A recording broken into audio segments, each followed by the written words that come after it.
नमस्कार बहनों, जय शिव शंभू, जय भोलेनाथ। आज हम लेकर आए हैं शिव जी के महाकालेश्वर ज्योतिर्लिंग की कथा। कहते हैं कि भगवान शिव काल से परे हैं। वे आदि हैं और वे अंत हैं। वे महाकाल हैं। जिन लोगों को अकाल मृत्यु का भय रहता है उनको महाकालेश्वर ज्योतिर्लिंग का दर्शन करना चाहिए। महाकाल की कृपा से अकाल मृत्यु भी टल जाती है। जिस पर महाकाल की कृपा हो जाए उसका काल भी कुछ नहीं बिगाड़ सकता है। महाकालेश्वर ज्योतिर्लिंग की पौराणिक कथा का वर्णन शिव पुराण में है, जो इस प्रकार है। उज्जैनी में राजा चंद्रसेन का राज था। वह भगवान शिव का परम भक्त था।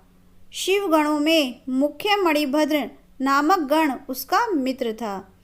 एक बार मणिभद्र ने राजा चंद्रसेन को एक अत्यंत तेजोमय चिंतामणि प्रदान की।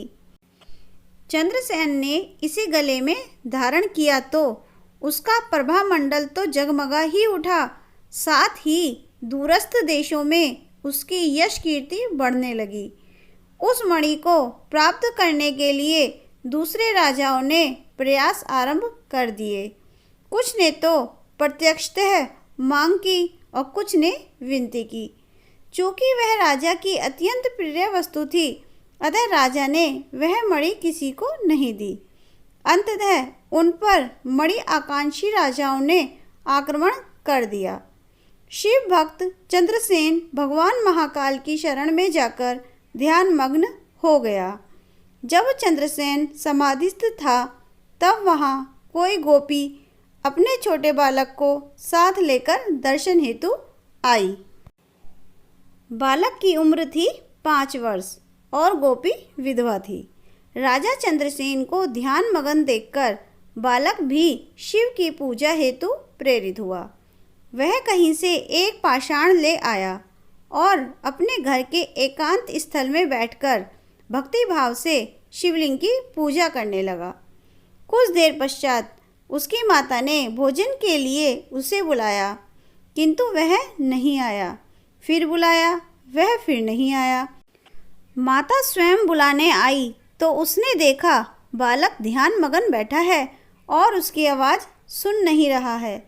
तब क्रुद्ध हो माता ने उस बालक को पीटना शुरू कर दिया और समस्त पूजन सामग्री उठाकर फेंक दी। ध्यान से मुक्त होकर बालक चेतना में आया तो उसे अपनी पूजा को नष्ट देखकर बहुत दुख हुआ। अचानक उसकी व्यथा की गहराई से चमत्कार हुआ। भगवान शिव की कृपा से वहाँ एक सुंदर मंदिर निर्मित हो गया। मंदिर के मध्य में दिव्य शिवलिंग विराजमान थी एवं बालक द्वारा सज्जित पूजा यथावत थी। उसकी माता की तंद्रा भंग हुई तो वह भी आश्चर्यचकित हो गई। राजा चंद्रसेन को जब शिवजी की अनन्य कृपा से घटित इस घटना की जानकारी मिली तो वह भी उस शिव भक्त बालक से मिलने पहुंचा। अन्य राजा जो मणि हेतु युद्ध पर उतारू थे वे भी पहुँचे। सभी ने राजा चंद्रसेन से अपने अपराध की क्षमा मांगी और सब मिलकर भगवान महाकाल का पूजन अर्चन करने लगे। तभी वहाँ राम भक्त श्री हनुमान जी अवतरित हुए और उन्होंने गोप बालक को गोद में बैठाकर सभी राजाओं और उपस्थित जन समुदाय को संबोधित किया। वे बोले, शिव के अतिरिक्त प्राणियों की कोई गति नहीं है। इस गोप बालक ने अन्यत्र शिव पूजा को मात्र देखकर ही बिना किसी मंत्र अथवा विधि विधान के शिव आराधना कर शिव तत्व सर्वविध मंगल को प्राप्त किया है। यह शिव का परम श्रेष्ठ भक्त समस्त गोपजनों की कीर्ति बढ़ाने वाला है। इस लोक में यह अखिल अनंत सुखों को प्राप्त करेगा। वह मृत्योपरांत मोक्ष को प्राप्त होगा। इसी के वंश का 8वां पुरुष महायशस्वी नंद होगा, जिसके पुत्र के रूप में स्वयं नारायण कृष्ण नाम से प्रतिष्ठित होंगे। कहा जाता है भगवान महाकाल तभी से उज्जैनी में स्वयं विराजमान हैं। हमारे प्राचीन ग्रंथों में महाकाल की असीम महिमा का वर्णन मिलता है। महाकाल साक्षात राज अधिराज देवता माने गए हैं। महाशिवरात्रि के दिन समूचा शहर शिवमय हो जाता है। चारों ओर बस शिवजी का ही गुंजन सुनाई देता है। सारा शहर बाराती बन शिव विवाह में शामिल होता है।